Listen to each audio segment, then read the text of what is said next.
Buenos días, vamos a dar inicio a la clase que lleva por título Semiología Neurológica en Pediatría.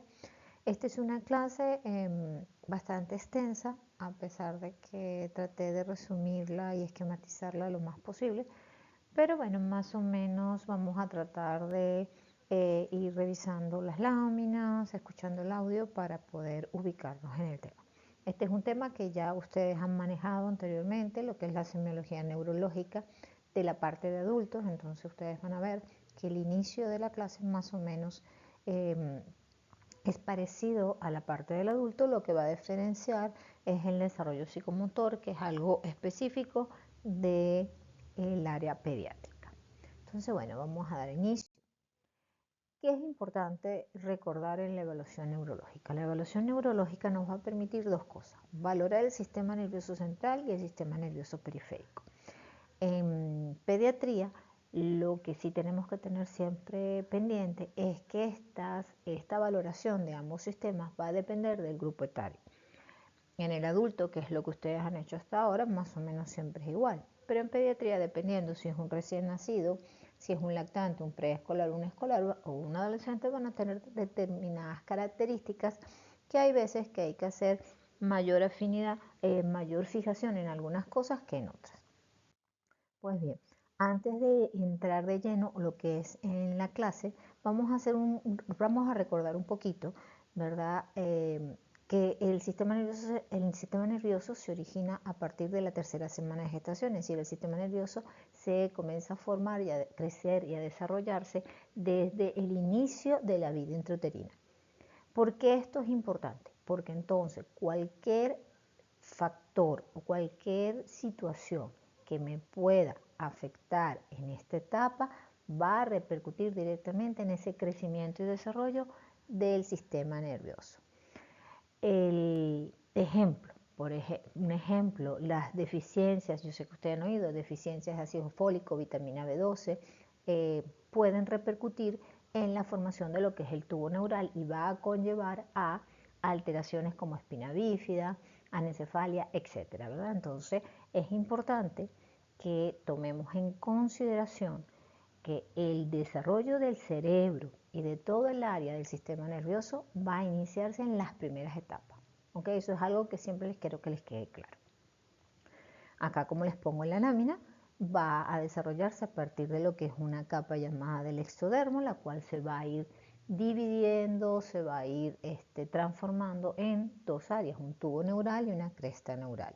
Y de ahí va a dar origen a lo que es el sistema nervioso central y lo que es el sistema nervioso periférico. Esto es muy resumido, no vamos a entrar en mucho detalle en esto, pero es más o menos para que recuerden. Entonces, bien, ¿qué aspectos debemos evaluar cuando vamos a realizar la exploración neurológica en el área pediátrica? Debemos evaluar una serie de antecedentes y situaciones que son importantes. ¿Qué situaciones? El periodo prenatal del niño, el periodo postnatal, la genética y el ambiente. Estos son aspectos sumamente importantes que cualquier alteración en estos cuatro puede repercutir en lo que hablamos, en cómo va a ser la parte del desarrollo neurológico de este niño.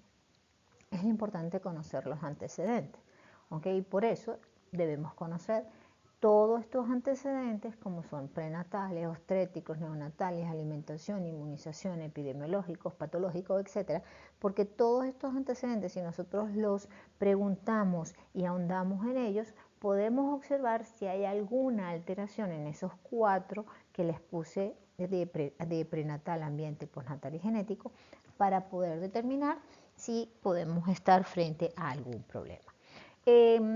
Ejemplo de esto, ¿por qué es tan importante preguntar la etapa prenatal? Porque ya vemos, como les dije en la lámina anterior, que el crecimiento y desarrollo del sistema nervioso comienza a partir de la tercera semana.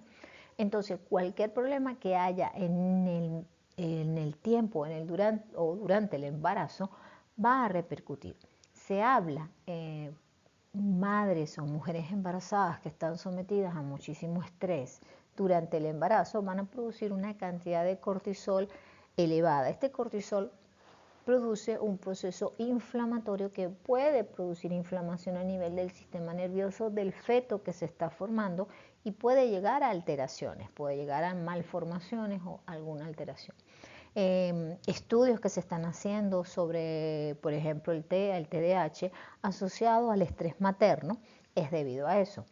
La ingesta de alcohol, tabaco en la madre también se ha visto que está repercutiendo directamente en el desarrollo de ciertos órganos y dentro de estos órganos es el sistema nervioso. Entonces, eso es importante, saber si una mamá toma determinados medicamentos, si por ejemplo la mamá sufre de hipotiroidismo, si toma hormonas antitiroideas, si toma si toma tratamiento, por ejemplo, anticonvulsivante, si toma algún tipo de tratamiento, ver si esa medicación está acorde o no para la etapa que la está recibiendo. Entonces, son cosas que debemos preguntar todo, si la mamá tuvo infecciones, si tuvo algún problema, alguna enfermedad, qué situaciones ha pasado, como les digo, desde el punto de vista emocional. Debemos preguntarlo porque ya sabemos que eso va a repercutir directamente en el crecimiento y desarrollo del cerebro y en el proceso de neurogénesis.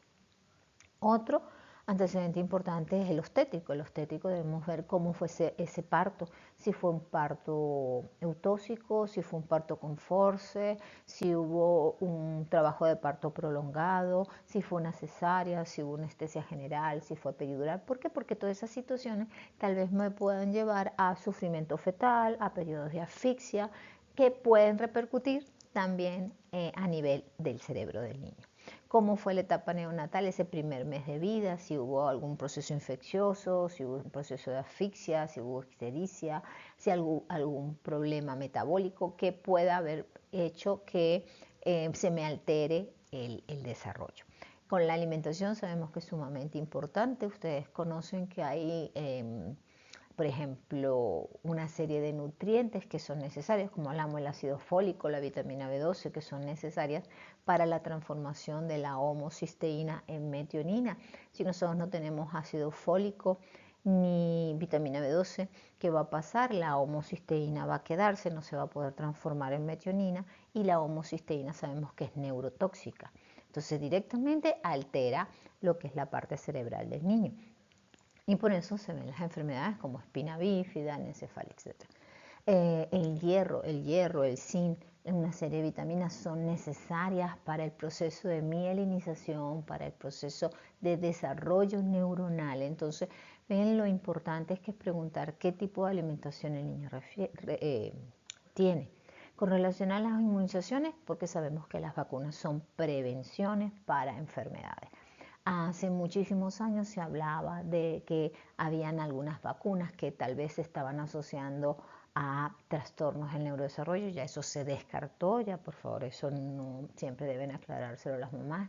No existe evidencia científica que alguna vacuna te lleve o te conlleve a algún trastorno del neurodesarrollo. ¿Por qué? Porque los problemas del neurodesarrollo el niño nace con eso, por decirlo así, y las vacunas se colocan posteriormente. Entonces eso es algo que deben estar claros. Los problemas, los trastornos del neurodesarrollo, el niño va a nacer ya con el problema, ¿ok? Entonces una vacuna no te lo va a producir en relación a eso. Epidemiológicos y patológicos, bueno, si el niño tuvo algún proceso infeccioso, por ejemplo, una infección del sistema nervioso central, si tuvo una sepsis, alguna enfermedad que me pueda haber llevado a que conlleve, o sea, un factor de riesgo. Entonces, fíjense lo importante preguntar estos antecedentes porque van a repercutir directamente o forman parte de estos aspectos que debemos evaluar, que son los 4 que les estoy nombrando, porque todo esto va a influir en el desarrollo, tanto en el proceso de neurogénesis como de neuroplasticidad. ¿Okay? Entonces eso es algo que debemos recordar.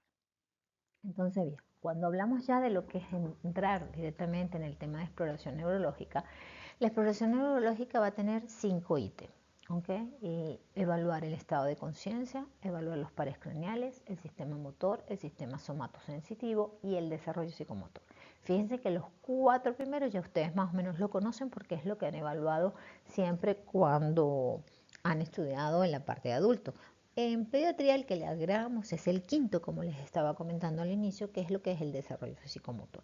Y para que este quinto ítem se pueda desarrollar, es decir, pueda estar a la enésima potencia, necesitamos que estos 4 anteriores estén perfectos. Si alguno de estos 4 se altera, el desarrollo psicomotor del niño automáticamente va a estar alterado. Entonces vamos a ir parte por parte hablando de esto.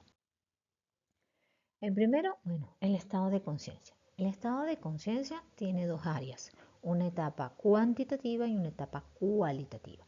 La cuantitativa es la medible, la que le damos un número, ¿okay? Que es la llamada, y eso se evalúa a través de lo que es la escala de Glasgow, que es la medible, y nos va a permitir obtener resultados sobre lo que es la vigilia y el estado de alerta del paciente. En cambio, la cualitativa no es medible. Esa la vamos a evaluar a través de los centros cerebelosos superiores y como resultado vamos a tener lo que es la calidad de la conciencia. Entonces, fíjense lo importante es recordar esto. Si yo quiero evaluar lo que es vigilia y estado de alerta, lo evalúo a través de la escala de Glasgow. Si yo lo que quiero evaluar es la calidad de la conciencia, lo hago a través de los centros cerebelosos. La escala de Glasgow, ya ustedes la conocen, es una escala que tiene 3 ítems, lo que es apertura ocular, verbal y motora, y tiene una puntuación de 3 a 15. ¿Okay? Entre más puntos tenga, mejor va a encontrarse el paciente en su estado de conciencia.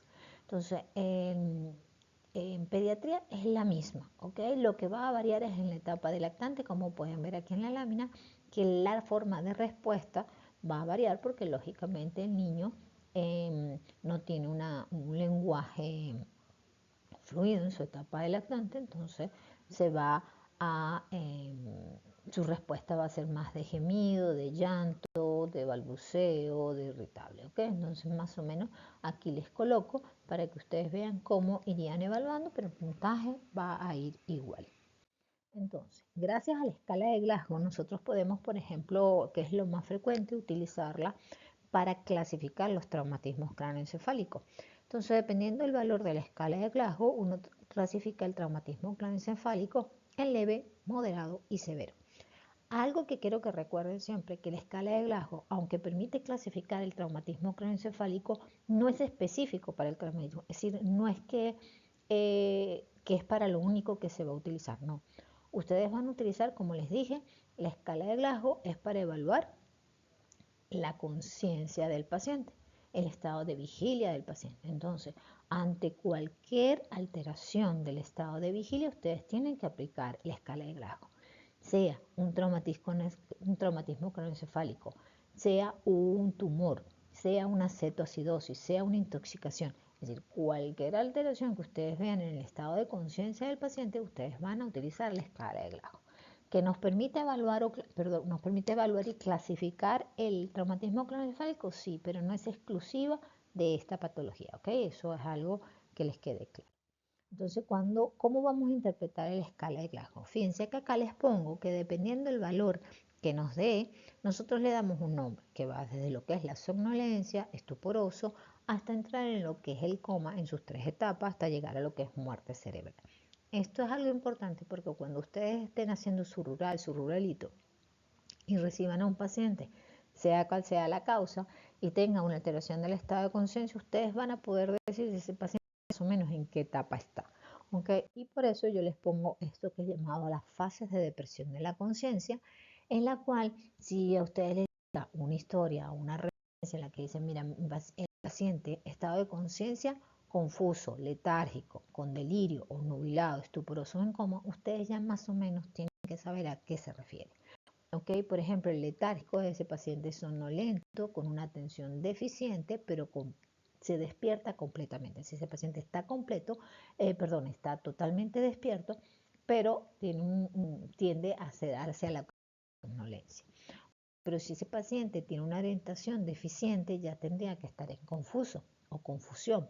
Si ese paciente está agitado, está confuso, tiene alucinaciones, tiene sudoración, tiene taquicardia, tal vez esté en la etapa de la conciencia que llaman delirio. Si ese paciente se despierta con estimulación, o sea, si tenemos que producir tal vez pullarlo, presionar alguna parte de su cuerpo para que el paciente despierte, es decir, tiene una alternancia entre lo que es vigilia y sueño y su pensamiento o su respuesta es lenta, ese paciente estaría obnubilado. Un paciente que se despierta de momentos cuando lo estimulas, pero vuelve a caer directamente en dormido, por ejemplo, en sueño, ¿okay? Con un estado de inconsciencia parcial, disminuidas las funciones motoras, físicas y mentales, ese paciente está en estado tuporoso. Y si no hay respuesta al dolor, si ese paciente no se despierta de nada, estaría en coma. Entonces esto es algo que más o menos les va a permitir orientarse cuando ustedes tengan que referir a un paciente en que su estado de conciencia está alterado. Simplemente pueden poner el valor que le está dando la escala de Glasgow o pueden utilizar estos términos para explicar cómo se encuentra el paciente. Pues bien, la otra, ¿cómo vamos a evaluar? Dijimos la calidad de la conciencia a través de los centros cerebelosos y lo vamos a evaluar con estos ítems. Tenemos, por ejemplo, evaluar la conducta, la orientación en tiempo, espacio, persona, el lenguaje, la concentración, la memoria, la atención. Esos son factores que van a evaluar en el paciente y nos van a permitir ver la calidad. Cuando ustedes le preguntan a un paciente cómo te llamas, dónde estás, quién es tu mamá, cuántos años tienes, cómo se llama tu maestra, cómo se llama tu mejor amigo, o en los adultos, en qué año estás y todo eso, entonces eso te está hablando de calidad, ¿ok? Si lo vemos cómo se está comportando, cómo está, porque si está agresivo, ya sabemos que esta parte estaría alterada. Si ese paciente te dice que no recuerda nada, la memoria está alterada. Y así vamos, más o menos esto nos va a permitir ir evaluando lo que serían esas dos etapas. El otro ítem que van a evaluar es la presión en los pares craneales, aunque es el segundo ítem de la exploración neurológica. Los pares craneales sabemos que representan lo que es el sistema nervioso periférico y está constituido por 12 pares. Aquí, como les pongo en este dibujo les une lo que es el par craneal donde se encuentra y la unión a nivel del cerebro. ¿Por qué? Porque si ustedes tienen un paciente con un traumatismo, si tienen un paciente con una hemorragia, con una isquemia, con un tumor, con alguna lesión a nivel específico de un área del cerebro, ustedes pueden buscar qué área está afectada y directamente ya sospechar qué par craneal va a estar. Entonces, cuando ustedes buscan el par craneal, que vamos a ir explorando cada uno de ellos, ustedes van a poder ubicarse y decir, o al revés, es decir, ustedes exploran el par craneal, ven que está alterado y ustedes pueden sospechar en qué área del cerebro se encuentra el daño. Entonces, más o menos para que vayan recordando. Entonces, entrando en los pares craneales, tenemos el primer par craneal o par craneal olfatorio, es el número 1. Ese se encarga de lo que es el olfato y que lo que nos hace identificar los olores. Ese es muy fácil de explorar, simplemente le ponen olores diferentes al paciente y el paciente los va identificando. Ustedes dicen, bueno, pero doctora, ¿cómo hacemos en un recién nacido o cómo hacemos en un lactante? Simplemente pueden poner olores un poquito agradables o un poquito desagradables y observar la respuesta facial del niño. El niño normalmente va a tal vez arrugar la carita, va a alejar la cara del objeto que tenga el olor, ¿okay? Como en una muestra de rechazo. Entonces, si ustedes ven que el niño simplemente percibe, hace un gesto, está percibiendo el olor, ya ustedes están identificando. Que no podré identificar si es agradable o desagradable, bueno, pero va a depender mucho también del paciente, porque si ustedes tienen un adulto y a lo mejor le ponen un perfume que para ese paciente no le agrada, su cara o sujeto va a decirte no me gusta el olor. Entonces no es tanto de agradable o desagradable, sino simplemente poder percibir a través del gesto del paciente o del lenguaje del paciente si percibe o no el olor. El segundo par craneal es el óptico. El óptico es el par de la visión. Él tiene 3 áreas que se evalúan, lo que es el campo visual o campimetría, la agudeza visual y el fondo de ojo. La campimetría simplemente ustedes se ponen frente al paciente, le dicen que no gire la cabeza, que como digamos un punto fijo y van moviendo el objeto desde el centro de la cara hacia el lateral, es decir, hacia lo que es la orejita, por decirlo así, y van viendo si es un niño grande que nos pueda responder. Ustedes le dicen, ¿lo ves, lo ves, lo ves? Hasta qué momento lo deja de ver. Ese sería el límite de que llega la campimetría. A veces en niños más pequeños es muy difícil porque el niño no va, es decir, va a querer seguir viendo y va a voltear la cabeza. Por ejemplo, si es un lactante, él va a voltear hacia lo que es el objeto. Entonces eso va a costar un poquito, pero bueno, por eso tenemos a veces la ayuda de los oftalmólogos. En este caso, si ustedes no pueden hacerlo, bueno, pueden pedir ayuda y ellos con los equipos pueden evaluar todo eso. La agudeza visual normalmente igualito, si lo puede hacer el oftalmólogo con los equipos especiales, o si ustedes quieren hacer una evaluación sencilla, simplemente con las cartillas. Pero las cartillas se utilizan más a partir ya de niños a partir de los 3 años. No se recomiendan usar cartillas en niños menores de 3 años porque no va a haber mucha respuesta. Y las cartillas son con dibujos, con arbolitos, casitas o símbolos, porque todavía las letras no las conocen. Y el fondo de ojos, si el fondo de ojos ustedes lo pueden practicar desde un recién nacido en adelante, simplemente con las condiciones necesarias. El fondo de ojos es muy útil porque así como nos va a permitir evidenciar alteraciones desde el glaucoma, alteraciones de cataratas, es decir, hay muchísimas patologías que a través del fondo de ojo ustedes van a poder. Siempre yo les digo que evaluar lo que es fondo de ojo es práctica. Relativamente todo lo que es el examen neurológico es práctica. A medida entre ustedes más lo hacen, más fácil se les va a ir haciendo cada. El tercer par craneal es el oculomotor o motor ocular común y el cuarto es el troclear. El segundo, tercero, cuarto y sexto se evalúan juntos. ¿Ok?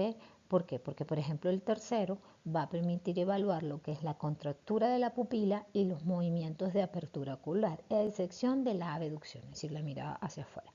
¿Ok? Y el cuarto par craneal va a permitir la mirada hacia adentro, es decir, dirección nasal. Entonces, cuando ustedes, la contractura de la pupila, ustedes iluminan uno de los ojitos, van a ver cómo se contrae la pupila y al mismo tiempo deberían ver la contracción contralateral, que ese es el reflejo consensual, que es la contracción contralateral del ojo que estamos iluminando. Eso debería ocurrir siempre, pero eso nos va a permitir saber, mira, si el paciente tiene una asimetría en la contractura o tal vez no hay respuesta, entonces puede haber una lesión. Con relación a los movimientos de los ojos, por ejemplo, un paciente tiene una lesión del tercer par craneal, va a tener alteración de la contractura de la pupila y al mismo tiempo va a tener una ptosis palpebral. ¿Por qué? Porque este par inerva los rectos superiores, inferiores, internos y oblicuos, ¿ok? Y permite elevar el párpado superior. Entonces, al mismo tiempo que te permite abrir el ojo, te va a permitir mover el ojo hacia arriba, hacia abajo, aunque esos movimientos oculares, como tú le dices, mira hacia arriba, mira hacia abajo, eso nos lo da el tercer par craneal o oculomotor. El cuarto, como le dije, es la mirada hacia lo que es la dirección nasal. Simplemente le dices al paciente que se mire la nariz. Volvemos. Si es un niño muy pequeño, ustedes pueden hacerlo con el dedo y le hacen movimientos para que como él siga el dedo y se lo acercan a la nariz. Entonces van a ver cómo sus ojitos se van hacia lo que es la dirección nasal. ¿Okay? Entonces ya así van evaluando. El quinto par craneal es el par trigémino. Ya comienzan a partir de estos pares craneales que tienen dos ramas, motoras y sensitivas. Entonces una parte motora inerva lo que es musculaturas y la sensitiva nos da la sensibilidad, valga la redundancia. El quinto par craneal, llamado trigémino, tiene su rama motora que inerva todo lo que es los músculos temporales y maceteros y su rama sensitiva inerva lo que es la rama oftálmica, maxilar y mandibular de la cara. Este par craneal se estudia muchísimo en lo que es, por ejemplo, las migrañas del trigémino y hay que estar muy pendiente. ¿Ok? ¿Cómo lo vamos a evaluar? Lo vamos a evaluar haciendo movimientos de la boca y del mentón. Aquí podemos tener el reflejo mentoniano. Y la rama sensitiva, por ejemplo, su rama oftálmica, la podemos evaluar con el reflejo corneal cuando tocamos a nivel de lo que es la córnea, que lo podemos hacer cuidado con un algodoncito, automáticamente el paciente va a pestañear. Ese es el reflejo corneal positivo, que quiere decir que la rama sensitiva está indemne. Entonces fíjense que hay formas de hacerlo y a medida que lo vayan haciendo van a ir perfeccionando. El sexto par craneal, como les dije, se evalúa conjuntamente con el tercero, el cuarto y el segundo, porque también evalúa la parte de lo que es el ojo.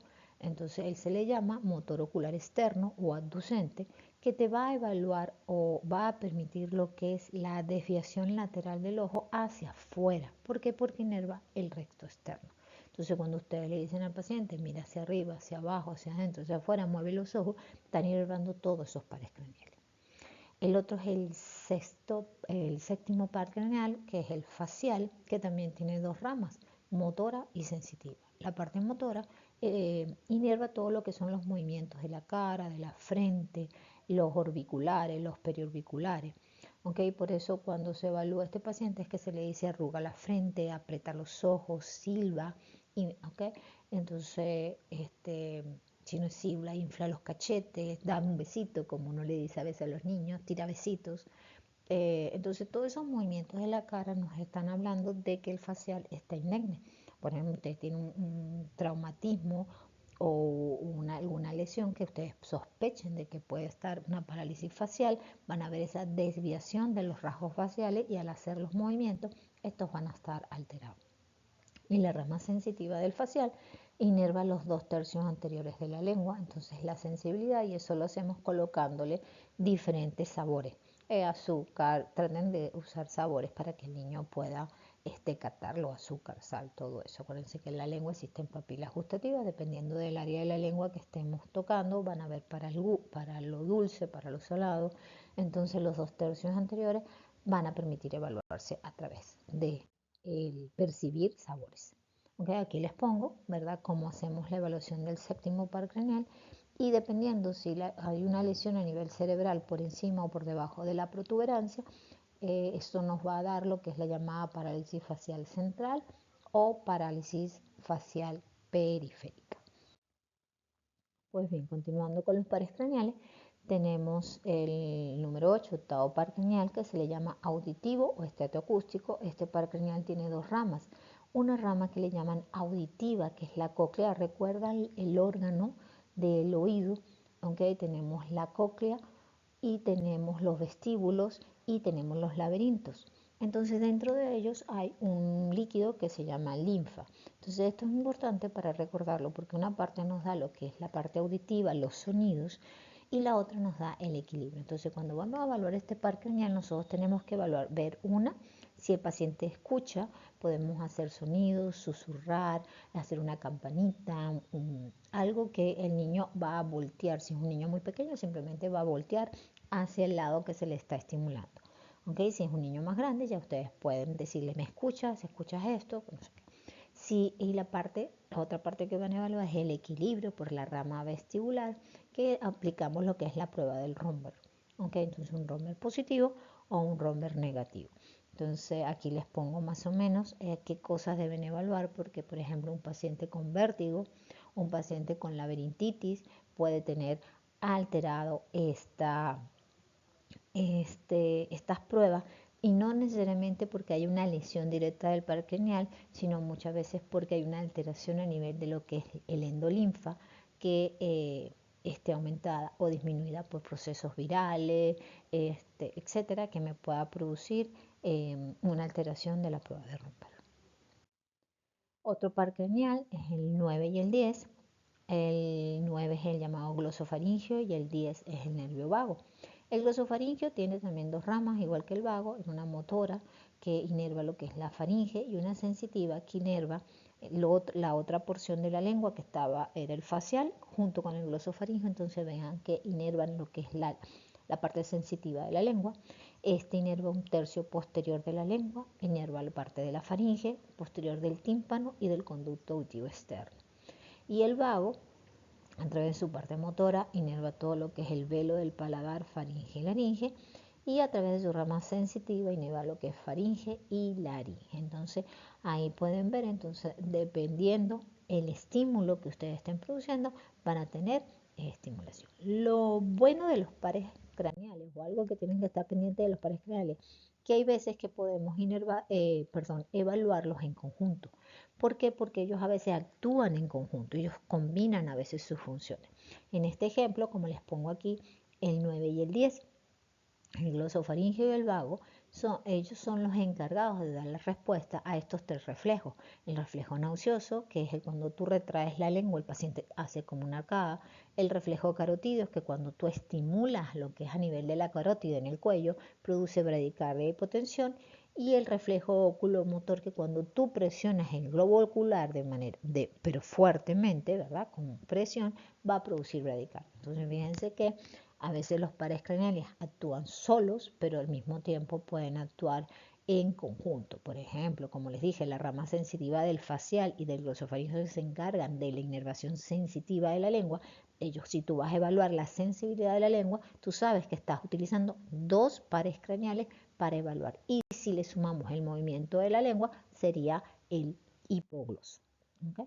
Entonces, como les dije, el hipogloso, que es el 12º par craneal, tiene la movilidad de la lengua solamente. Y el accesorio espinal, que es el número 11, es también exclusivamente motor, que inerva lo que es los músculos esternocleidomastoideo y superior del trapecio y nos va a permitir realizar lo que es la rotación del cuello, la elevación de los hombros.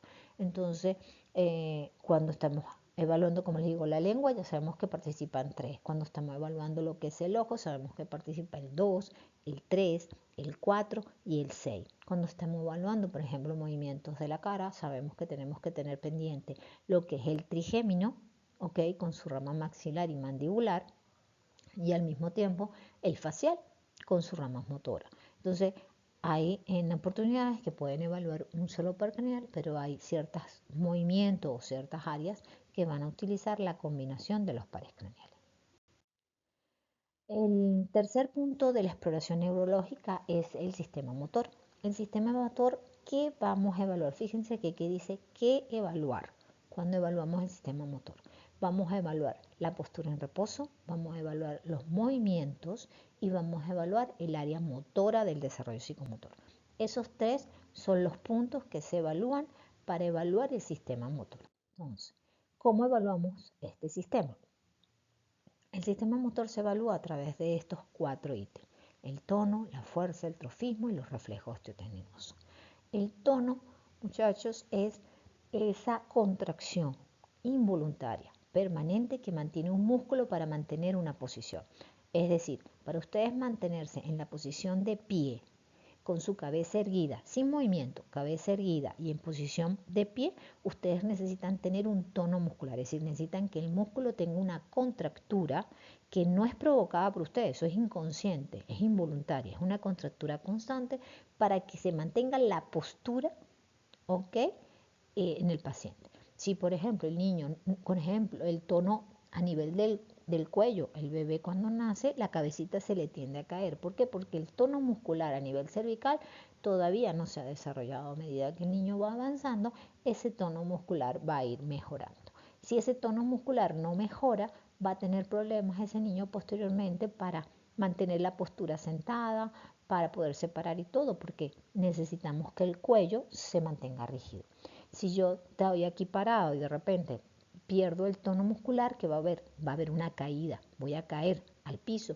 ¿Por qué? Porque es lo que me permite mantenerme erguido, de pie, junto con los huesos, por supuesto.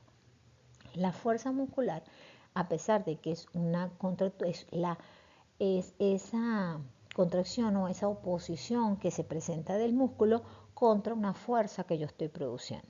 ¿Okay? Entonces la fuerza muscular es diferente. La fuerza muscular, a pesar de que depende del desarrollo del músculo, ¿okay? Y va a depender de todos estos factores, pero es la presión, es decir, es algo que va a ocurrir al yo producirle fuerza en contra. El trofismo, es la masa, ¿okay? La masa del músculo, porque un paciente puede tener tono muscular, puede tener una fuerza relativa, pero a lo mejor no tiene músculo, y si no tiene músculo está atrofiado. Ustedes han oído que pacientes que, por ejemplo, por largo tiempo en cama, los pacientes que tienen limitación en la movilidad de algún miembro, sus músculos, van a ver que por ejemplo el bracito es muy delgado, las piernitas son muy delgadas y uno dice, bueno, está atrofiado, su músculo está atrofiado, no tenemos masa muscular. Entonces por eso decimos atrofia muscular, ¿ok? Entonces ese es el trofismo. Y los reflejos, bueno, ya como ustedes saben que es la respuesta a la estimulación de un área. Entonces esto es más o menos lo que les estoy comentando. Entonces, por ejemplo, cuando hay el tono muscular que se va a ir desarrollando, como les dije, a través de la edad, que el niño va adquiriendo mayor tonicidad, entonces eso va a permitir que el niño logre posteriormente ese desarrollo en el área motora gruesa. Entonces podemos tener hipotonía, que es la disminución del tono, ¿ok? Es decir, hay poca resistencia. Podemos tener hipertonía, un aumento, hay una rigidez muscular, o podemos tener atonía, ausencia total del tono muscular.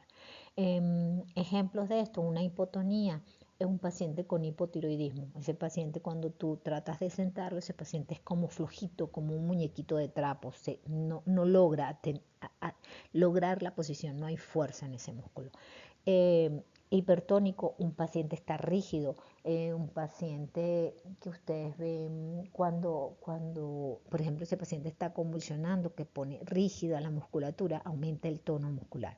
Y la tonía, bueno, una ausencia, está en cero. ¿Okay? ¿Cómo se evalúa? Palpando y haciendo que el paciente se mueva. Vamos a ver que no logra mantener posturas del miembro. La fuerza muscular, ya dijimos que es la capacidad de actuar en contra de una fuerza.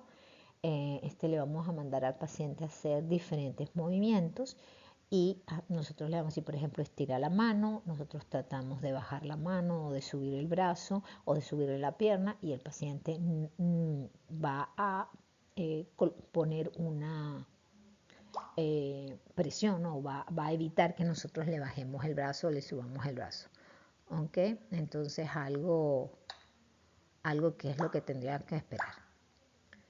Continuando con esto, vamos a tener que el siguiente es el sistema del trofismo, que es ya lo que le dije, y entonces dependiendo si hay atrofia, es decir, pérdida o desgaste de la masa muscular, puede haber hipotrofia, disminución de la masa muscular, o hipertrofia, aumento de la masa muscular. Entonces, dependiendo de esto, ustedes van a medir el músculo, van a medir la circunferencia y van a ver, mira, este paciente tiene una hipertrofia, tiene un exceso de masa muscular. Por ejemplo, las personas los fisicoculturistas que hacen muchísimo ejercicio y desarrollan de manera excesiva el músculo, eso es hipertrofia muscular.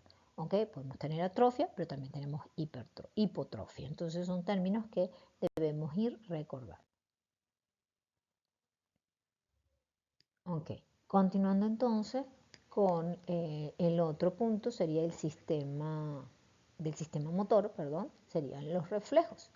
Los reflejos ustedes saben que son respuestas involuntarias que permiten evaluarlos de manera simétrica, es decir, lo que es la parte derecha de la parte izquierda, la parte superior de la parte inferior, y dependiendo de eso nosotros vamos a dar valores como hay ausencia, está hipoactivo, está normal, está hiperactivo o está en estado de clonus. Entonces podemos decir que un paciente tiene arreflexia, que hay ausencia del reflejo, podemos decir que está hiporrefléxico, es decir, que tiene respuesta, pero la respuesta es muy lenta, o tenemos hiperreflexia, que es una respuesta aumentada, ¿okay? A la estimulación.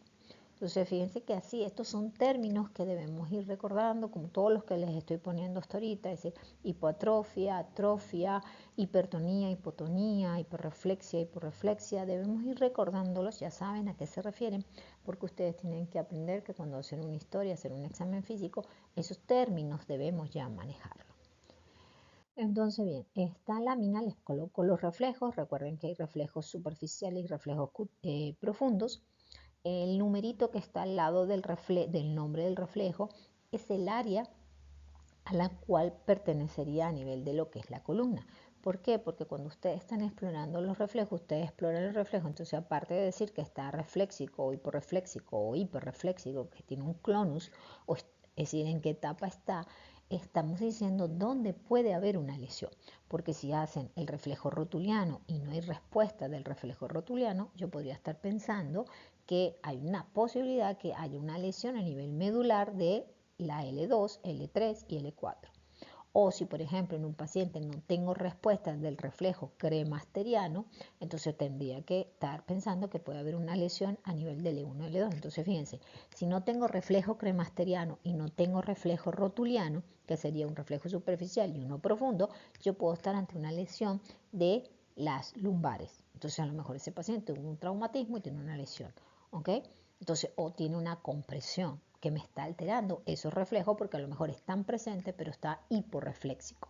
Entonces, estos numeritos que yo les pongo al lado de cada nombre de los reflejos, ¿debemos saberlos de memoria? Sí, debemos saberlos, porque ello nos va a permitir por lo menos orientarnos cuando no tenemos el estudio de imágenes, pero nos podemos orientar más o menos que algo puede, dónde puede estar ocurriendo la lesión.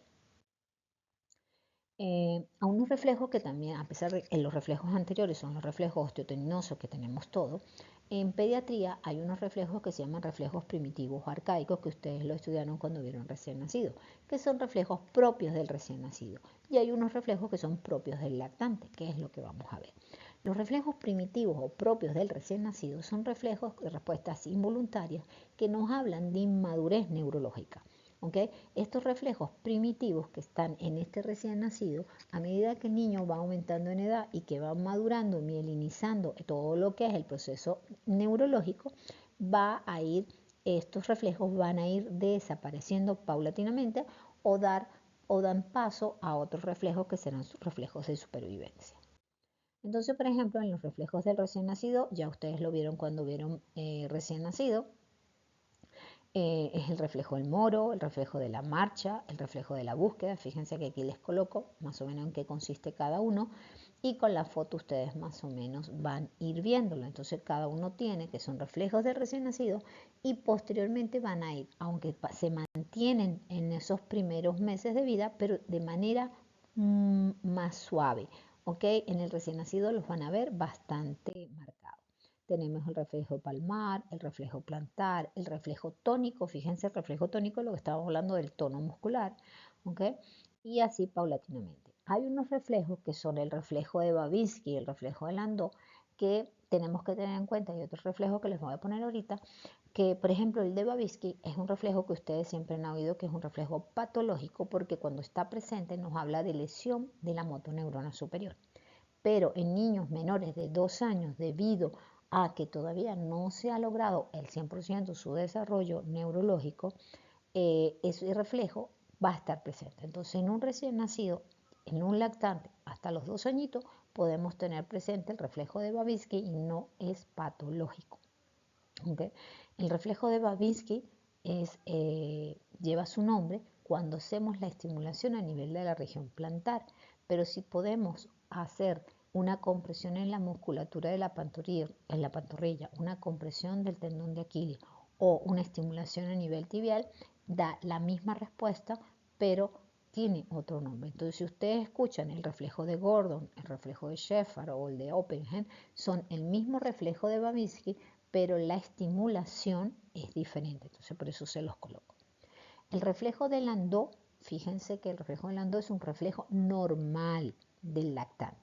¿Okay? Este es cuando lo ponemos, así como está en la fotografía, lo ponemos en esa posición. Al presionar la cabecita suavemente, como intentando bajarla sin fuerza, porque no hay que hacerle daño, el niño automáticamente va a crear una fuerza tratando de levantar la cabeza, como se ve en la fotografía, y va a flexionar los miembros. Esta foto se las pongo porque no es que ustedes van a ver una flexión completa. Fíjense que el nene hace un piecito para un lado, un piecito para el otro, pero hay esa flexión, ese levantamiento de la cabeza, ese como arquea. Eso es una respuesta, ¿ok? Y ese reflejo se mantiene en el lactante más o menos hasta el año de edad. Entonces hay que estar pendiente que hay reflejos normales y reflejos patológicos. Y hay reflejos patológicos que en edades adultas en los niños pueden ser todavía permitidos. Otro reflejo, el del paracaidista. Este reflejo va más o menos a partir de los 6 meses y dura por toda la vida, que es cuando tú los agarras de la cintura y el paciente siente la sensación como que va a caer, automáticamente va a colocar las manos. ¿Okay? Ese es el reflejo cuando uno se cae. Tenemos el reflejo de gateo, que se ve en los lactantes, que es un reflejo que cuando lo pones en posición de gateo y presionas las plantas de los pies, el niño automáticamente va a hacer el movimiento de querer avanzar. Y el reflejo de Galat o incurvación del tronco. Este es un reflejo que más o menos está en el recién nacido, primer y segundo mes de vida. Este es un reflejo que cuando tú estimulas a nivel paravertebral, el niño va a tender a inclinarse o desviar su tronco hacia el lado de la estimulación. Si nosotros no tenemos presente este reflejo, es decir, si cuando tú se lo haces, el niño no hace la respuesta, es que hay una lesión a nivel medular. Entonces, fíjense que hay reflejos que nos están indicando que algo puede estar pasando. Entonces, esto lo van leyendo con calma, pero es muy importante que se lo aprendan. El otro punto o cuarto punto de la exploración neurológica es la evaluación del sistema somatosensitivo. La evaluación del sistema somatosensitivo se puede hacer a cualquier edad, aunque en literatura se habla que es mejor en niños a partir de los 4 años porque vamos a tener una respuesta, pero desde recién nacido ustedes pueden evaluar la sensibilidad del paciente simplemente, como les digo, viendo los movimientos de la cara, la fascia, de que la respuesta, el gesto que hace el niño a la estimulación. Entonces, cuando evaluamos el sistema somatosensitivo tenemos dos partes, lo que es la sensibilidad superficial y la sensibilidad propioceptiva, ¿ok? O sensibilidad profunda. La sensibilidad superficial es la capacidad de reconocer estímulos determinados como temperatura, frío, dolor, el tacto, ¿verdad? Y la sensibilidad profunda o propioceptiva es la capacidad de reconocer la posición del cuerpo de alguna extremidad sin necesidad de ver. La sensibilidad profunda es la que a ti te va a permitir que tú sabes que tú estás sentado, que tus piernas están cruzadas o que tu brazo está doblado o que estás recostado. Es decir, esa es la sensibilidad profunda que te permite saber dónde está ubicado tu cuerpo. Entonces, cuando hablamos entonces de la sensibilidad, yo les pongo este esquema para que más o menos se guíen. La sensibilidad superficial o también llamada estereoséptica o estereoceptiva tiene la sensibilidad táctil, la térmica y la dolorosa. La sensibilidad profunda o propioceptiva tenemos la sinestesia, la palestesia, la varestesia y la baronoxia. Y hay una sensibilidad que es combinada, que combina tanto la sensibilidad profunda con la sensibilidad superficial, que tenemos la distinción entre dos puntos, o también llamada sensibilidad epicrítica, tenemos la grafestesia y la esterognosia. Entonces aquí vamos a ir viendo más o menos un poquito de cada una.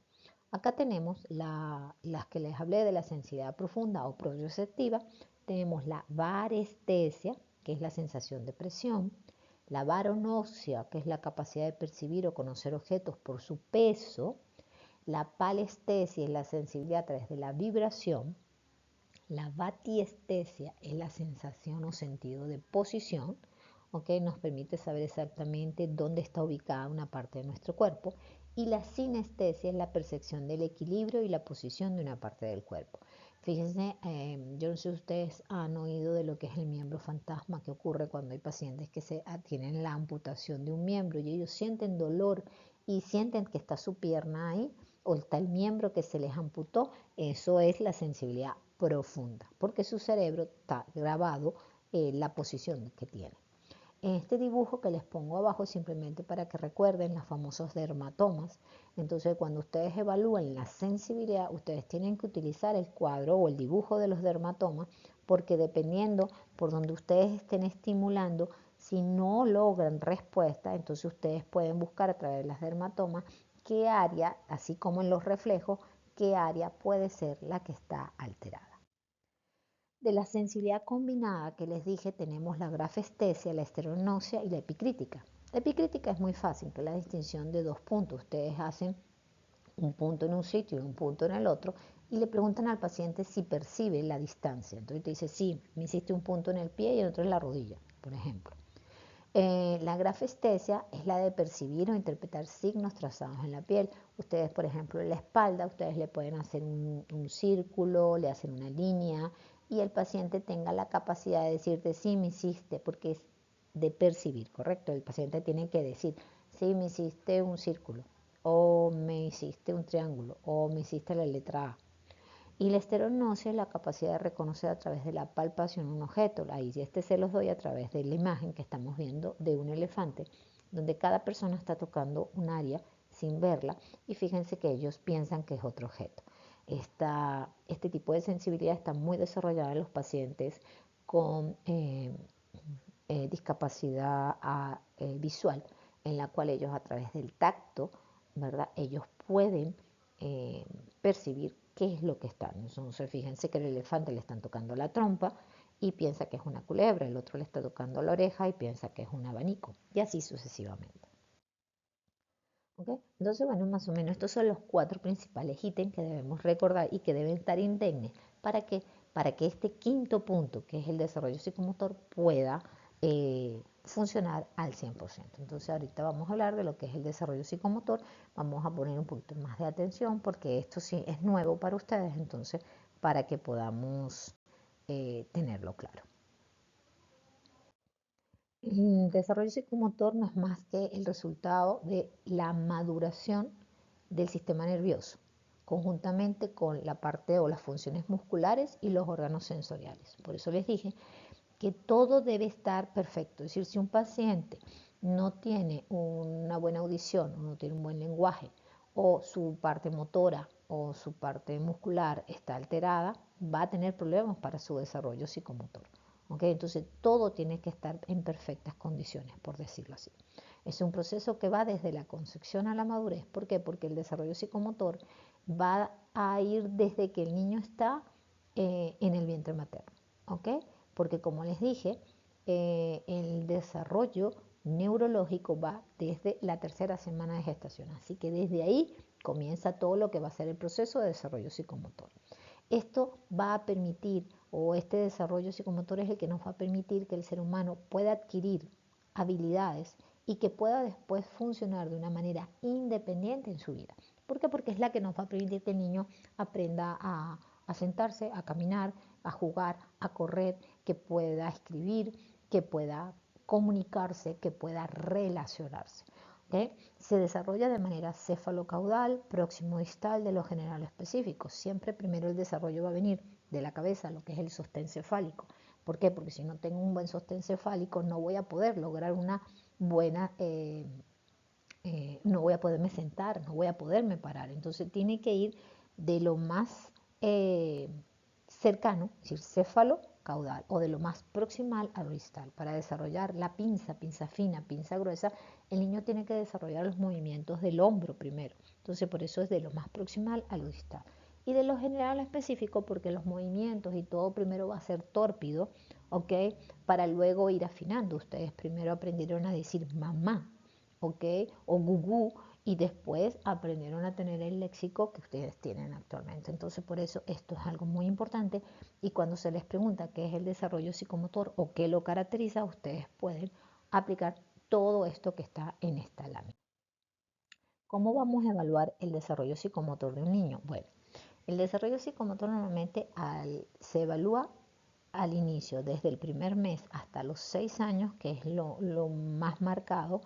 Lo evaluamos a través de lo que llamamos el test de Denver. El test de Denver es un test evolutivo de tipo preventivo y remedial. Es un test donde hay una serie de ítems del desarrollo que el niño debe ir logrando dependiendo de la edad y que se divide en 4 etapas: la etapa personal social, lenguaje auditivo, motricidad fina adaptativa y motricidad gruesa. Y dependiendo de esto, uno lo va marcando. Ya les voy a poner aquí cómo está en esta lámina. Este es el gráfico que nosotros usamos. Yo les recomiendo que ustedes lo busquen, lo impriman y que cuando tengan sus pacientes ya lo empiecen a aplicar. Fíjense que arriba tenemos una línea horizontal donde están la edad del paciente, que va de meses a años, ¿verdad? De un mes hasta los 6 años. Y de manera vertical tenemos los 4 ítems que vamos a evaluar: el personal social, el lenguaje auditivo, la motricidad fina y la motricidad gruesa. ¿Ustedes cómo van a hacer? Ustedes agarran esta hoja y buscamos la edad exacta del paciente. Al tener la edad del paciente van a trazar una línea de manera vertical que va a cruzar completa la lámina. ¿Ok? Al cruzarla, entonces ustedes van a leer que ese niño debe haber adquirido todos los ítems que están hacia la izquierda. ¿Ok? Entonces ustedes van viendo, bueno, sostiene la cabeza, se sienta, camina, hace cubo, dependiendo de lo que están leyendo ustedes ahí. Entonces todo eso lo tiene que haber logrado. Entonces a eso nosotros le vamos dando un valor. Vamos poniendo, por ejemplo, personal social, ¿logró esos ítems que le corresponden todos del lado izquierdo de la línea que ustedes marcaron? Sí, lo logró. Perfecto. Entonces ustedes pueden poner logrado. Van a la parte de lenguaje, no logrado o en proceso. Entonces hay veces que nosotros podemos ponerle logrado, está en proceso, o también lo pueden poner que si pasó, falló, aunque en la respuesta. Esto es muy importante porque cada ítem nos va a dar, o fíjense como acá les pongo, que refleja cada uno de estos. Refleja la habilidad para conectarse con otras personas y consigo mismo. La motricidad fina refleja la habilidad para ver y usar las manos de manera coordinada, el lenguaje para escuchar y comunicarse, y la motricidad gruesa para la coordinación de grandes segmentos. Entonces, eso a nosotros nos va a permitir, si vemos que un paciente tal vez tenga el ítem de personalidad y el de lenguaje alterado, podemos estar frente a un trastorno del neurodesarrollo. O tal vez tenemos una patología que me tiene alterada la motricidad fina y la motricidad gruesa. A lo mejor tiene un proceso o una alteración de distrofia muscular. Entonces también todo eso nos va a permitir ir viendo qué está pasando, ¿ok? Y ponerle alerta. Esto es como se evalúa. Yo les digo a veces que ustedes como médicos generales simplemente pueden poner logrado o no logrado, pero lo ideal es que se coloque así como lo ponga. Una P es que pasó la prueba, ¿ok? Una F es que falló la prueba. Muchas veces falla la prueba no porque el niño tenga algún problema, sino porque ya está cansado, así como ustedes ahorita que están un poquito cansados de la clase, estamos agotados por el tiempo. Entonces a lo mejor ese niño necesita un rato de descanso, ustedes lo pueden decirle, bueno, sale un ratico, juegue y después vuelven a continuar haciendo la prueba, ¿ok? Es decir, se le da una nueva oportunidad o el paciente a veces rechaza seguir haciendo, le dice, no, no quiero, no hay forma, entonces bueno, se rehusó, es una R o NC o netamente falló, falló que no hay forma de lograr hacer el hito. ¿Ok? Entonces fíjense que hay formas, esto se los pongo, no tanto para que se lo aprendan de memoria, sino para que se den cuenta que si a ustedes les llega una respuesta de un test de Denver, sepan de qué se está hablando. ¿Ok? Entonces fíjense que se habla de éxito, fracaso, fracaso franco, fracaso negro. Entonces pueden tener estos términos que dependiendo de cuántos sectores falla el paciente, entonces ustedes sepan. ¿Qué me interesa a mí del test de Denver para ustedes, para su nivel? Es que sepan aplicarlo, que sepan cómo se hace, trazar esa línea y ir preguntándole al paciente. Y simplemente poner, mira, lo logró, no lo logró, hubo que hacerlo en una segunda oportunidad, ustedes pueden dar esa explicación y de eso ustedes se lo mandan al especialista, al pediatra, al neuropediatra, y él va a poder hacer exhaustivamente las pruebas necesarias ya con ese avance que ustedes han hecho. Por eso es muy importante que aprendan. ¿Debemos aprender a aplicar el test de Denver? Sí, ¿ok? Es importante por lo que les estoy diciendo. Entonces, bien, cuando hablamos del desarrollo, aquí yo les pongo en la lámina, esta es una manera, les puse los ítems más grandes, como los más resaltantes, porque cuando evaluamos el desarrollo psicomotor, a veces hay que evaluar, por ejemplo, la coordinación hombro, codo, mano. Hay que evaluar la coordinación codo-mano, hay que evaluar la coordinación de cadera. Entonces hay veces que es más exhaustivo, pero en el caso de ustedes como futuros médicos generales, con esto más o menos van a tener una idea y les va a permitir más o menos poderse orientar. Aquí van a ver que dependiendo de los 4 ítems o parámetros del test de Denver, función motora gruesa, fina, lenguaje, audición y desarrollo social, que le llamamos emocional y conductual, a través de las edades el niño tiene que lograr eh, ciertos hitos, ¿verdad? Como por ejemplo elevar la cabeza más o menos entre la sexta y la octava semana, debe seguir objetos más o menos a la sexta semana, debe tener un balbuceo, debe tener la sonrisa social a los 2 meses, la risa carcajada a los 4 meses, debe, por ejemplo, sentarse con apoyo aproximadamente a los 6 meses, debe estar sin apoyo a los 7, debe saber voltearse boca abajo entre los 5 meses a 7 meses y medio, debe poder transferir objetos de una mano a otra más o menos a los 7 meses, debe poder girar hacia los sonidos a los 7 meses, debería hacerlo. Debe tener una pinza gruesa, que es la pinza madura, más o menos entre las 8 y 10 meses, una pinza fina entre los 11 y 12 meses. Debe poder decir adiós entre los 10 y 12 meses. Debe poder caminar sin ayuda, más o menos 18 meses. Al año debería tener ya mantenerse de pie con una caminata inestable.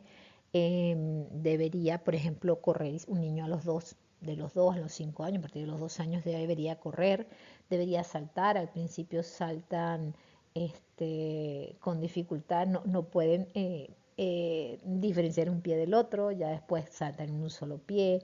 Deben poder utilizar frases, deben hacer de 6 a 10 palabras más o menos a los 18 meses. Fíjense que se les voy poniendo ahí cada ítem, ustedes lo van leyendo porque eso debe haberlo logrado el niño. Y con lo del test de Demer, como les digo, al ustedes trazar, ustedes pueden ir eh, leyendo cada una de las cositas para ver qué es lo que debe haber logrado el niño. Entonces, si el niño está dentro de este rango, nosotros decimos que su desarrollo psicomotor va bien. Pero si no lo ha logrado, podemos poner una alerta que vamos a ver lo que llamamos banderas rojas o alarmas para estar pendiente. Entonces acá más o menos también les estoy hablando de lo mismo. Fíjense, el motor grueso lo voy a evaluar con ciertos movimientos, con el gateo, el sentarse. Entonces, cada uno tiene una edad. ¿Me tengo que aprender esto de memoria? Sí, esto es pregunta de examen. ¿Ok? ¿A qué edad se sienta el niño sin soporte? De 6 a 8 meses. ¿A qué edad más o menos tiene esa marcha inestable que estábamos hablando al año? Ya camina más o menos, camina más firme entre los 15 y 18 meses, ya debería estar caminando. Ok, la pinza madura, 10 meses, la pinza fina, entonces eso tienen que saberlo, tienen que tener una idea porque es lo que les va a permitir. Entonces por eso se los pongo de dos maneras, se los puse como un cuadro en la lámina anterior y ahorita se los estoy poniendo por parte para que ustedes puedan fijar bien. ¿Ok? Más o menos a qué edad. Es decir, a los 7 meses el niño debería estar pasándose un objeto de una mano a otra. Tiene 5 meses y ya lo hace, maravilloso. ¿Ok? Eso es algo importante. Pero lo importante es que a los 7, porque tiene 9 meses y todavía no lo hace, tengo que prender una alarma. Bueno, déjame ver qué es lo que está pasando en este bebé. ¿Es lo único que se le está alterando o hay otras cosas? ¿Ok? Esto creo que lo recuerdan, es una forma de evaluar en la parte motora fina, que son las figuras de Hessel y la construcción de torre.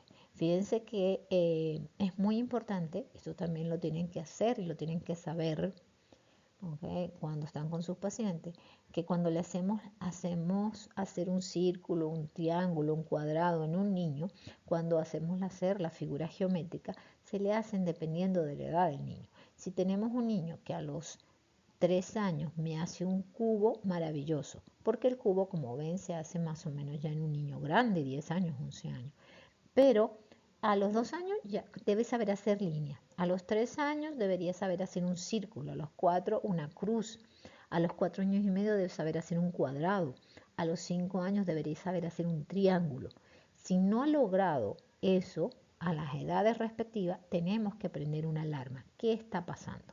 ¿Okay? No hay estimulación o el niño tiene un problema en la motricidad fina. Igual que las torres con los legos, ¿se acuerdan? Que vamos montando un lego sobre otro. Hay niños que son muy avanzados en esto porque a veces la estimulación es importante, pero ya tenemos unas edades que deberíamos haber logrado eso. ¿Okay? Acá continuamos con lo que es los hitos que deberían haber logrado. ¿Ok? Por ejemplo, en la parte del lenguaje, un recién nacido se alarma con ruidos fuertes. Ya tú sabes que en la parte auditiva estaría perfecto. Más o menos a los 3 o 4 meses debe haber un balbuceo. Ya sabes que a los 2 meses logra la sonrisa social y a los 4 debería haber una risa carcajada. Entonces ya eso nos está dando una respuesta. Sabes que entre los 7 y los 10 meses el niño debería estar nombrando mamá, papá, ciertos sonidos, ¿ok? Que es lo que llamamos bisílabos. A los 12 meses el niño debería tener un léxico más o menos entre 2 a 3 palabras o más, dependiendo de la estimulación. A los 18 meses ya debería decir o nombrar las partes de su cuerpo. y así vamos sucesivamente. Más o menos un niño a los 3 años debería tener un habla constante y algo muy importante, que las personas le comprendan. ¿Ok? Muchas veces pasa que la mamá, tú le preguntas, tiene 2 años, 2 años y medio, 3 años, y le preguntas a la mamá, niño, ¿cómo está hablando? No, bien, perfecto, nos comunicamos muy bien. Cuando tú haces que el niño hable, tú no le entiendes nada. Entonces, el lenguaje, también tenemos que estar claro que ese lenguaje a los 2 años y medio, 3 años, debe ser un lenguaje que sea comprensible por personas externas. ¿Ok? Porque acuérdense que hay los trastornos del neurodesarrollo como el TEA que se puede manifestar a través del lenguaje o directamente alteraciones o trastornos de la comunicación, podemos verlas a esa edad. En la parte socioemocional o conductual, fíjense que el niño va a responder cuando pequeñito, responde a través de la sonrisa. ¿Ok? Se lleva los alimentos a la boca, dice adiós, bebe de un vaso de agua, sostiene una cucharita, el juego simbólico. ¿Recuerdan en pediatría 1 cuando hablábamos del juego simbólico? Fíjense lo importante, que un niño a los 2 años debería vestirse, a los 3 años ya debería saber recibir órdenes y esperar su turno. Entonces son cosas, esos ítems que les estoy poniendo acá, ¿debemos saberlos de memoria? Sí, debemos saberlos porque es lo que nos va a permitir orientarnos para ver que el neurodesarrollo de ese niño está perfecto. Porque tal vez el lenguaje no hay un problema neurológico, sino que hay un problema auditivo del órgano. Y acuérdense, como les dije, para que el desarrollo psicomotor esté indemne, debe haber indemnidad de órganos, de lo que es del cerebro, de los órganos, de la parte, toda la parte muscular, la parte sensitiva, los reflejos, todo tiene que estar en perfectas condiciones. Entonces, fíjense aquí lo que yo les hablaba de las banderas rojas. Las banderas rojas son situaciones que nosotros estemos observando en un niño o que la mamá nos esté refiriendo que nos va a poner en alerta. Ya ustedes vieron lo que son los hitos del desarrollo, ya saben lo que el niño debería lograr. ¿Ok? Pero aquí se los reafirmo, es decir, aquí si un niño, por ejemplo, no fija la mirada a los 2 meses, cuando yo sé que debería hacerlo antes, entonces ya me tengo que poner en alerta. No es que lo vamos a etiquetar como un trastorno neurológico, pero sí ya ustedes tienen que mandarlo a un especialista para que sea evaluado. ¿Ok? Si ese niño no logra la pinza, si ese niño no hay contacto visual, si ese niño no se sonríe, algo puede estar pasando. Si el niño no se voltea a los sonidos, si el niño no se ha sentado a los 8 meses, ¿qué está pasando con ese niño? ¿Ok? Si ese niño no ha logrado pararse a los 10 meses, si no ha logrado lo que es el caminar a los 12 meses, ¿ok? Con apoyo, luego solo a los 18 meses. Fíjense que aquí les voy poniendo cada uno, entonces debemos estar pendientes. Por ejemplo, un niño que no salta en un pie a los 4 años, eso es alerta. Porque como les dije al principio, ellos, los lactantes les cuesta, ¿no? El brincar, pero él tiene que lograr después saltar en un solo pie. Entonces, si no logra, si tiene 4 años, que ya está a la mitad de la etapa preescolar y ese niño no ha logrado saltar en un solo pie, puede haber o hay una alteración neurológica o hay una alteración muscular o hay una alteración ósea. Entonces, tenemos que ir viendo cada uno de esos pequeños detalles. Fíjense que en el área social no muestra una alerta especial a la madre a los 2 meses, no tiene una sonrisa social a los 2 meses, no hace contacto visual a los 3 meses, no se ríe a los 6 meses, hay que estar pendiente. ¿Qué es lo que está pasando? ¿Okay? Por ejemplo, un bebé no busca objetos a los 7 meses. Hay hecho que tú vienes y le escondes un objeto debajo de una sábana. Cuando lo está mostrando y se le esconde y el niño no le importa, un niño de 1 año, tú ves que, le escondiste y él siguió mirando por la ventana, ¿qué es lo que está pasando? No hubo la fijación con el objeto, no lo busca, eso hay que estar pendiente. ¿Ok? Y así cada uno de estos en lenguaje, en la parte motora, en la parte de atención, en la socialización, porque nos puede estar hablando que hay un trastorno del neurodesarrollo o hay un trastorno de alguno de sus órganos que está alterando, ¿ok? Y que tal vez al corregirlo vamos a lograr que el niño adquiera posteriormente los hábitos. Y bueno, por último, terminando, hay una serie de síndromes que llamamos síndromes neurológicos de importancia en pediatría que se los pongo acá para que lo recuerden. Por ejemplo, el síndrome meningio. El síndrome meningio que es causado por una hipertensión o por aumento de la presión por líquido cefalorraquídeo en los casos de por ejemplo, una meningitis, un proceso infeccioso, entonces va a estar acompañado de fiebre, de rigidez de nuca, de opistótonos, de signos radiculares. Entonces esto es algo que se los estoy poniendo para que cuando ustedes el próximo año vean patologías, tengan una idea a qué nos estamos refiriendo. ¿Ok? Entonces, en el síndrome meningio es cuando hay una inflamación a nivel de las meninges, ¿ok? Vamos a tener unos signos que van a estar presentes en el paciente. Y esos signos son los signos de radiculalgia, como el Kervin y el Brusinski. Y vamos a tener rigidez de nuca. Fíjese que aquí les pongo la rigidez de nuca, es la resistencia involuntaria a la flexión de la cabeza. Está rígido, hay aumento del tono. ¿Se acuerdan de lo que estábamos hablando? El signo de Kervin es una flexión anterior del tronco al flexionar las rodillas, como en la imagen. Cuando nosotros tratamos de flexionar las rodillas del paciente, automáticamente él flexiona el tronco. ¿Ok? El signo de Brusinski es la flexión pasiva de la cabeza que origina la flexión de las rodillas. Al flexionar la cabeza, el paciente automáticamente flexiona las rodillas.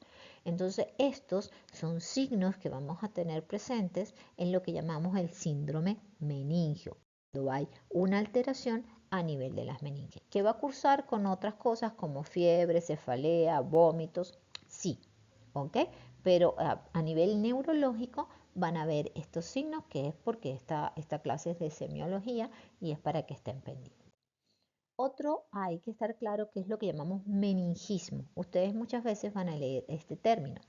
¿Ok? El meningismo, fíjense como dice aquí, está constituido por signos meningios de aparición brusca que pueden variar de un día a otro y coinciden con una enfermedad aguda. Es decir, son signos meningios como los que estábamos viendo ahorita, ¿ok? En la lámina anterior, pero que no son debido directamente a una inflamación de las meninges por un aumento de la presión de una meningitis, sino que son enfermedades, por ejemplo, infecciones respiratorias altas o bajas, que me van a producir los mismos signos, pero sin que haya afectación del sistema nervioso central. Por eso se le llama meningitis.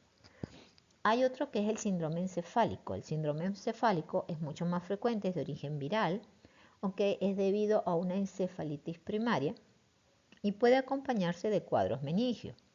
Este síndrome encefálico tiene tres componentes: un síndrome febril, que es con fiebre, un síndrome motor, en la que cursa con crisis convulsivas que se pueden presentar en el paciente, o alteraciones como corea, temblores, ataxia, y alteraciones del sensorio como alucinaciones, delirio, agitación. Esto es debido a una inflamación a nivel del encéfalo. La mayoría de las veces, como les dije, es por etiologías virales, y muchas veces, a veces hay una combinación de un síndrome que llamamos síndrome meningoencefalitis. ¿Ok? Cuando hablamos de una meningoencefalitis, porque se combina los signos de la meningitis o el síndrome meningio con el síndrome encefálico. ¿Ok? Que pueden tener una combinación, pero también lo podemos tener solito.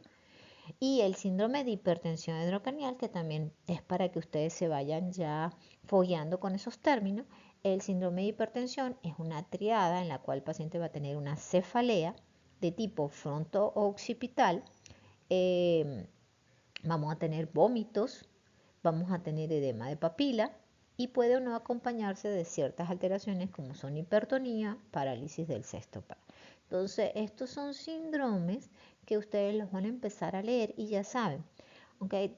Ahorita yo no les voy a hablar de la etiología, aunque les di algunos tics, pero lo que me importa es que sepan a nivel de la exploración qué es lo que van a ver en ese paciente. Por ejemplo, si ustedes observan que un paciente tiene cefalea, que ese paciente está con vómitos, cuando le hacen el fondo de ojo porque están evaluando el par craneal y hacen un fondo y ven que hay un edema de papila, que el paciente está hipertónico, está rígido, además hay una parálisis del sexto par, ¿ok?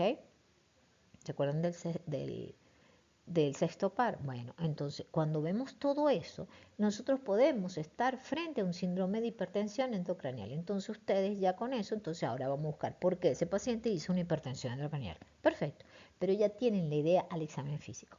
Si ven un paciente que tiene fiebre, si está convulsionando o tiene movimientos involuntarios, tiene una alteración del sensorio, ese paciente está agitado, está con delirio, está alucinando, está agresivo, podemos estar frente a un síndrome encefálico. Y si a ese paciente le sumamos que tiene rigidez de nuca, Kerwin y Bruschinsky, ustedes pueden estar frente a un síndrome de un síndrome meningio encefálico, es decir, una meningoencefalitis. Y después entonces buscamos la causa. Entonces eso es lo que la idea de esto. Entonces eso es lo importante de la semiología. La semiología es que a través de un interrogatorio, a través de un buen examen físico, ustedes pueden hacer diagnósticos semiológicos. ¿Ok? Llegar a un abanico de posibilidades que le está ocurriendo al paciente. La lesión de motoneurona superior, sabemos que la lesión de motoneurona superior consiste en una falla, ¿ok? De la contractura muscular, va a haber parálisis o paresia, a hipertonía o espasticidad, a hiperreflexia y reflejo anómalo. ¿Okay? ¿Qué vamos a ver? El paciente va a tener atrofia, palidez, va a haber una piel fina, va a tener posturas en aducción, va a tener las manos en flexión, va a tener un tono, una hipertonía, ya sea un aumento del tono, sobre todo en flexión, va a haber reflejos exaltados tipo clonus, va a haber el reflejo cremasteriano y abdominal van a estar asimétricos, va a haber un Babinski positivo. Fíjense que estas son características, que es lo que hemos estado hablando cuando alguno de los 4 ítems de la exploración neurológica se altera. Fíjense que podemos estar frente a una lesión de motoneurona superior. La causa la buscamos después, pero ustedes a nivel de esto, de cuarto año, ustedes están aprendiendo semiología, ustedes ya con esto ya pueden empezar a pensar, bueno, mira, este paciente tiene esto, en la exploración neurológica tiene una lesión de motoneurona. Ahora voy a buscar cuál es la causa de su lesión.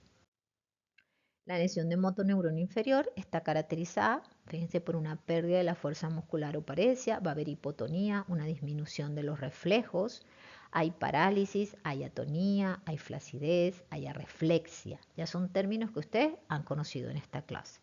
Ok, puede haber atrofia muscular, puede haber frialdad, puede haber edema, puede haber hirsutismo, pueden cursar con fasciculaciones y puede haber una hipertonía. Ok, entonces fíjense de lo que es la área contraria al paralizado. Eso estamos hablando de lesión de motoneurona inferior. Paresia, aquí les pongo la definición, hay una debilidad muscular causada por lesión del sistema nervioso que afecta la capacidad del cerebro para enviar las señales adecuadas a los músculos. Esta va a estar disminuida la fuerza muscular. Fasciculaciones son contracciones involuntarias finas, visibles en los músculos. Vamos a ver como sacudidas, ¿ok? ¿Por qué? Porque esto depende mucho de la motoneurona. Entonces, aquí yo les pongo pequeñas definiciones, términos que debemos conocer para cuando hacemos la exploración neurológica y encontramos una alteración de cualquiera de los 5 ítems que deben revisar en todo paciente, ya sepan que lo pueden asociar a ciertas patologías. Entonces, en conclusión, que debemos recordar que el desarrollo psicomotor depende de la maduración correcta del sistema nervioso central, de los órganos, los sentidos, de un entorno psicoafectivo adecuado y estable. Porque les dije, cuando ustedes hacen el test de Denver o hacen la evaluación y la exploración de los ítems y encontramos algún signo de alarma o signo de bandera roja, nosotros no debemos etiquetar al paciente y decir, no, mira, este paciente tiene un trastorno del neurodesarrollo o tiene un trastorno. No, ya va, vamos a ver qué es lo que pasa, porque muchas veces el problema que tiene este paciente, hay una alteración a nivel psicoafectiva, que no hay una estimulación y este niño está reprimido y eso hace que su estimulación esté disminuida y por eso no ha logrado los hitos del desarrollo. ¿Ok? Entonces tenemos que estar claro que todos estos puntos deben estar totalmente funcional para que el desarrollo de ese niño sea acorde. Un signo de alarma no presupone la existencia de un problema, pero obliga a un examen y un seguimiento. Eso quiero que les quede claro. Nunca le vayan a decir a una mamá, no, mamá, es que su hijo debe tener un problema grave neurológico. No, ya va. Hicieron el test, hicieron la exploración. ¿Dónde están las afecciones? Ustedes las marcan, hacen un informe y lo mandan a un especialista. y que el especialista sea el que determine si hay o no una alteración que tengamos que poner alguna. Pero lo importante ustedes como médicos generales es que logren eh, saber hacer la exploración y saber poder reconocer esos hitos que pueden estar alterados. Bueno, muchísimas gracias. Aquí les coloco las referencias de donde más o menos se sacó la información que pueden ustedes tener acceso. Son libros, literatura y hay una parte que es un link que te lleva a internet, que es muy bueno, un tratado de pediatría donde está bastantes cositas que pueden ir aplicando. Bueno, muchísimas gracias y cualquier cosa, discutan este tema con sus profesores para que puedan avanzar y practiquen. La exploración neurológica, muchachos, es práctica. El conocer los hitos del desarrollo es práctico. Cada paciente que ustedes tengan, háganle el test de Denver. Y así ustedes van a ir viendo y cada vez se les va a hacer muchísimo más fácil. Cualquier cosa, estoy a la orden. Muchísimas gracias.